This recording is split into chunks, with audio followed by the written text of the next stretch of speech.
नमस्कार साथियों, mister Pandey academy में आपका फिर से एक बार स्वागत है।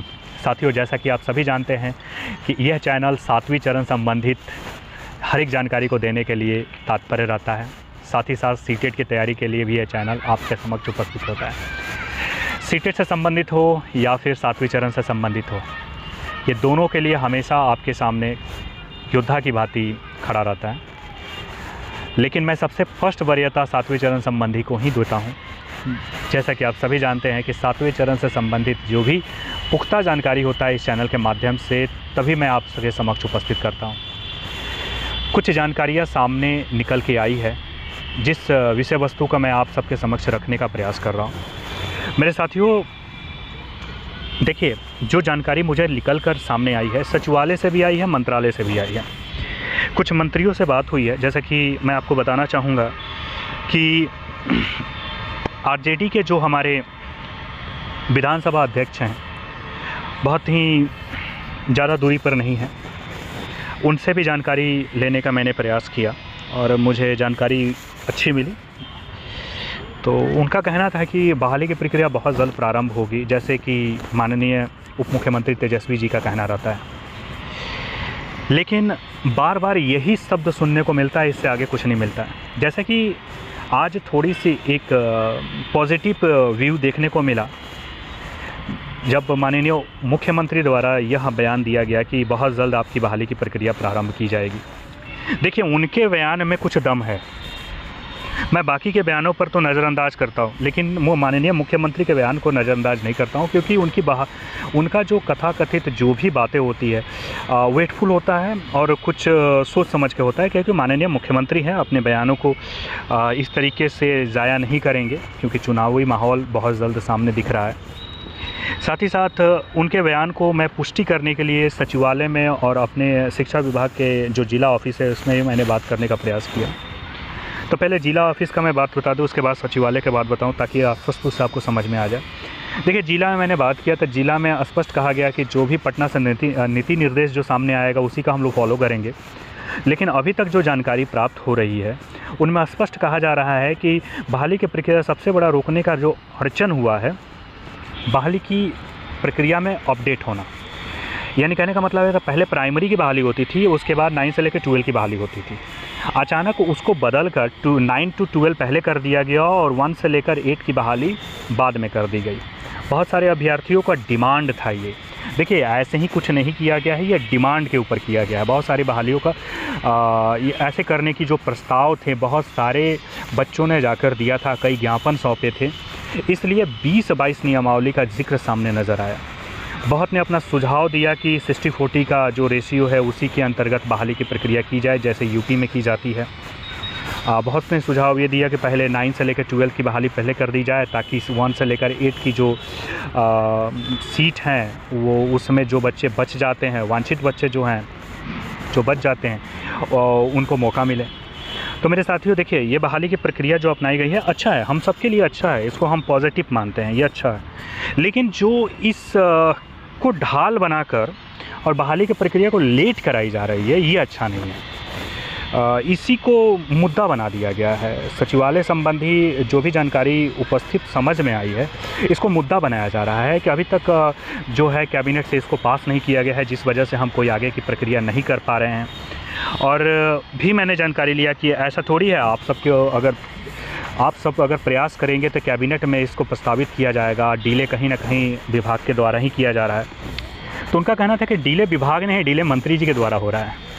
एक्चुअली मंत्री जी ने इसको पढ़ा है और इस पर अपनी सहमति जताई है, लेकिन इस फाइल को आगे रखने का जो प्रयास है वो मंत्री जी को द्वारा अभी नहीं की जा रही है। विभाग तभी कोई आगे कार्य कर सकता है जब इसका जो जिक्र है मंत्री द्वारा आगे अपने जो माननीय मुख्यमंत्री हैं इनके समक्ष रखा जाए। तो ये तब की बात है जब मैं पहले चर्चा किया था।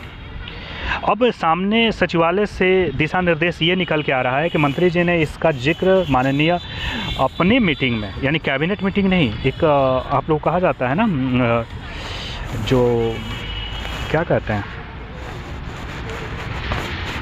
पार्टी मीटिंग, माफ़ कीजिएगा थोड़ा समय लग गया, पार्टी मीटिंग में इसका जिक्र हुआ है और इसमें सामने नज़र आया है कि इसको लेकर प्रस्तावित किया जाए। और इस संदर्भ में माननीय मुख्यमंत्री का जो बयान है ये सही निकला। ये समझ में आया कि हाँ, इनके द्वारा जो बयान दिया जा रहा है ये सच में सही है, क्योंकि बहाली की प्रक्रिया को लेकर विभाग को भी अलर्ट किया गया है, अलर्ट मोड में है और बहुत जल्द आपके समक्ष कुछ न कुछ नया देखने को मिलेगा। देखिए, इसकी पुष्टि मैं नहीं करूंगा क्योंकि मैं अब थोड़ा सा करना बंद कर दिया हूं, क्योंकि कोई भी चीज़ ऐसी होती है, अगर मान के चलिए कि मैं बोल दूं कि हाँ इतने समय में हो जाए और ना होगा तो इसका आलोचना भी झेलना पड़ता है, इसलिए सटीकता मैं नहीं दूंगा। लेकिन हाँ, आपको मैं इतना ज़रूर बता रहा हूं कि बहुत जल्द, यानी 4-5 कैबिनेट मीटिंग के अंतर ही कुछ नया सुनने को मिलेगा। यह स्पष्ट रूप से वहाँ से सुनने को मिला है। देखिए, कोई भी जो आपको जानकारी देता है ये 100% नहीं देता है, ये प्रेडिक्शन है, एक तरह से प्रेडिक्शन कहा जा सकता है। विभाग भी प्रेडिक्शन लगा के बैठा हुआ है, जबकि फैक्ट अलग होता है। फैक्ट में और प्रेडिक्शन में बहुत डिफरेंस होते हैं। तो प्रेडिक्शन विभाग के द्वारा भी है, उनके अधिकारियों के द्वारा भी है कि बहुत जल्द प्रारंभ कर दी जाएगी। जैसे कि आप सब जानते थे कि ये बहाली की प्रक्रिया आपको जनवरी में ही चालू होने वाली थी, लेकिन देखिए ऐसा ना ऊपर वाले की कहा जा सकता है। ऊपर वाला क्या, ऊपर वाला तो सब अच्छा किए हैं, नीचे वाले का जो विधि विधान था उसमें देखने को मिला कि जनवरी में चालू होने वाला था और अगला जनवरी आ गया, अभी तक कुछ नहीं हुआ। इसलिए मैं कह रहा हूँ कि इसका कोई फैक्ट नहीं है, लेकिन हाँ ये ज़रूर कंफर्म है कि इस विषय पर कार्य चालू हो चुका है। हाँ, ये भी फैक्ट था कि इस विषय पर कार्य बंद भी था, इसको नज़रअंदाज करके रखा गया था। शिक्षा विभाग को चुनावी रणनीति के लिए यूज करना है, स्पष्ट मैं बता रहा हूँ, जो सामने निकल के आ रहा है, चुनावी रणनीति के लिए शिक्षा विभाग को यूज करना है और इसमें वोट बैंकिंग की बहुत अहम भूमिका निभेगी। इसलिए अभी तक सरकार इसको लेकर डीलेपन में है। तो जैसे चुनाव का माहौल नज़दीक आएगा वैसे वैसे बहाली के लिए आप देखेंगे कि बहाली का नोटिफिकेशन, बहाली की प्रक्रिया और भी बहुत कुछ देखने को अचानक सब कुछ मिलेगा। तो एक छोटे से अपडेट के साथ मैं उपस्थित था, लेकिन मैं यही कहूँगा कि हमारे अभ्यर्थियों के द्वारा जो भी कार्य किया जा रहा है वो बहुत ही सराहनीय है।